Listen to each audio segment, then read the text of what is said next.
Wow, আসসালামু আলাইকুম guys. Finally আমরা এখন মেন দার্জিলিংয়ের পয়েন্টে আছি এখন। আমরা এখনই পৌঁছলাম। দেখতে পাচ্ছেন যে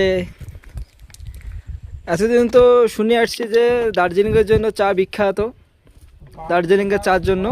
তো আজকে নিজের চোখে দেখলাম এত সৌন্দর্য ভিউ, হয়তো না আসলে আমি ঠিক বুঝতে পারতাম না যে এত সুন্দর দেখতে দার্জিলিং।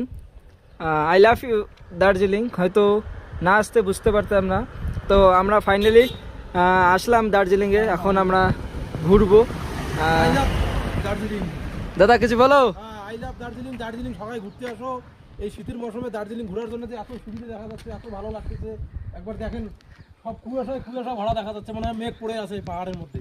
আপনারাও আসেন, দেখেন। আমাদের এক ভাই ভয়ে হুকা হয়ে গেছে, আসছে না। দেখা ভাইকে একবার দেখো না, ভয় হইতে না সত্যি কথা যে এত বড় যে রাস্তার যা মোচড়গুলো আর এতগুলো যে খাড়া টার্নিং, হয়তো আমরা প্রথম আসছি, হয়তো না আসলে বুঝতে পারতাম যে এত বড় টার্নিং থাকে। দেখতে পাচ্ছেন এই পাহাড়টা, কত ফুট উপরে। ঠিক অনুমান করতে পারবো না যে আমরা এখন নিচ থেকে কত দূর উপরে আছি। এখানে দেখতে পাচ্ছ